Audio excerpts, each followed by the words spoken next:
Okay, I need you to go ahead and turn in your notebooks to the page on scatterplots. Okay, we're going to talk about correlation today.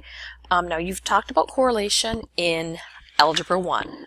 What correlation is the indication of some kind of relationship. A positive correlation, just as review, means as one goes up, the other tends to go up. And a negative correlation means as one variable goes up, the other tends to go down. Okay, so when you're dealing with correlation, a lot of times you calculate what's called the Pearson correlation coefficient. So we're going to go ahead and just write this down. Pearson correlation coefficient. Sometimes it's just called the correlation coefficient. Okay, the symbol for this is R. Okay, what this indicates, the strength of the correlation. Strength and type of correlation.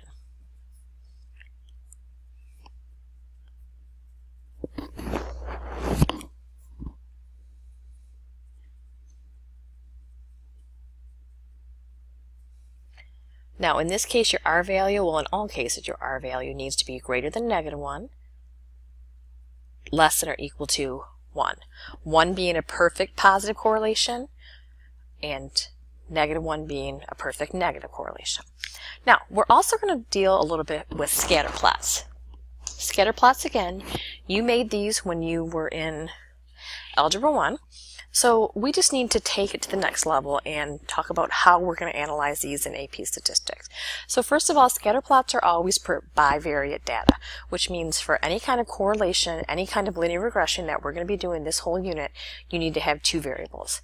So in this case, what we're going to talk about, the variables, would be age in years and driving speed. So I'm just going to kind of put some dots in here, and you can do the same. Okay, they should look something like that.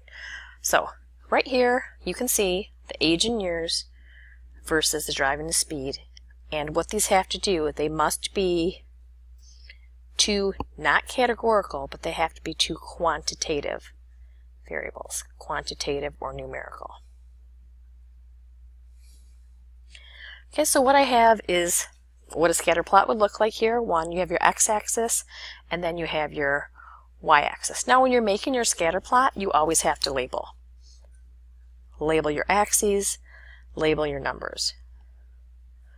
You should also scale properly.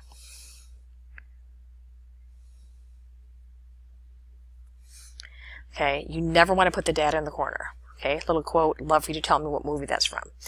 Okay, and then if you want to, you can add categorical information using symbols or colors.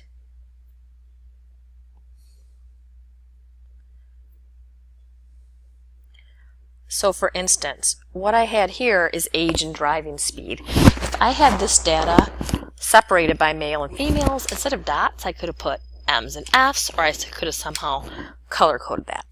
Now, what we're doing, or looking in this case, this is correlation. This is not cause and effect. Okay, definitely not cause and effect.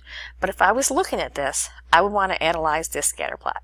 So these are the directions for scaling. Now, before we go on, let's look at what we need to do when we analyze. Okay, so the first thing you want to talk about, and make it so you can see both, is the direction. What your direction is either positive or negative.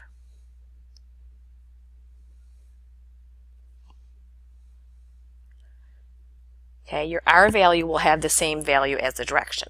Now if I kind of pictured a line there, that would have a negative slope. So this would have a negative direction. The next thing you need to talk about is the form. Okay, is it linear? Is it curved? Okay, etc. Now you can see like this is pretty much in a straight line, so this would be linear. But we're going to evaluate this more later. And then the last thing we're going to talk about is the strength. The strength occurs in how close the lines are together, but pretty much it's going to be based on your R value.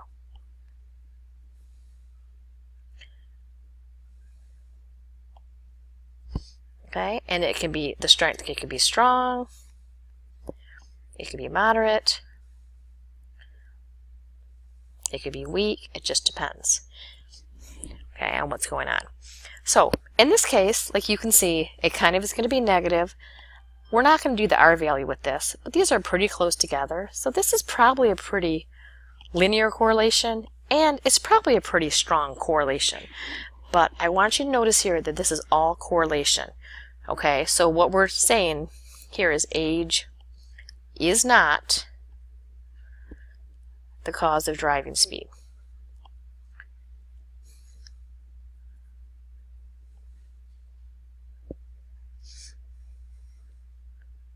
And there are several other things that could come into play, like as our lurking variables there. It could be eyesight, it could be reaction time, it could be wisdom. But just remember that this is correlation, so you're looking for some kind of relationship, but definitely you're not going to have like a strong cause and effect relationship. This is correlation, not cause and effect. Now, if you want to do a scatter plot in your calculator, you're going to hit second, you're going to hit stat plot, you're going to pick the little graph that looks like a scatter plot, and then you're going to hit zoom stat, which is number 9. Okay, so kind of just to show you that really quick, got your calculator, you can use whatever data's in there. You would go to stat plot. Okay, that first one right there, that's your little scatter plot, and then you would just hit zoom 9 after that. Okay, now if it says mismatched dimensions, you do have to make sure there's good pairs, but I'm all set. Zoom 9, there's my scatter plot. Okay, so again, those steps were second, y equals. Make sure you choose the scatter plot and hit zoom 9, and that will give you your graph. Oh, not when you don't hit zoom 9. There you go. Now, the last thing with this, I have a few things that just go ahead, and they are examples of scatter plots. So this one right here, the direction is going to be positive. It's going to be pretty much linear.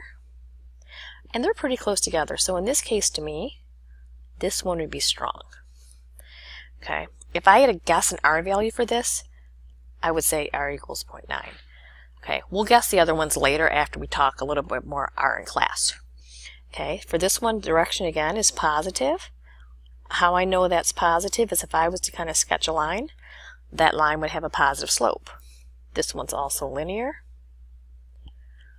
And the strength, this one, they're not quite as close, so this one is moderate. Now for this one, they're kind of all over the place, so I really don't have direction. I'm not sure I have form, and since I don't have either of those, I don't have strength. Now this one, again, if I'm going to draw that line going this way, let me actually move those over. Just to go back over this one in case you didn't see it, that would be positive, it would be linear, and the strength would be moderate. Now down here, this one, again, I'm going to go with this is negative. The form, you see how that's kind of curved there? So this is curved.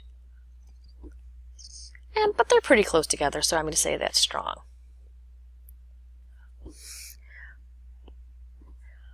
This one right here, again, I'm going to definitely go with this is going to be, direction is going to be negative. To me, I'm looking at that form is linear, and this strength would be strong. This one again, I'm going to have that negative direction. Still going to be linear, but as you can see, they're a little more spread out. So this one's not going to be quite as strong, so we're going to go with moderate. Okay, we will talk about the R values in class.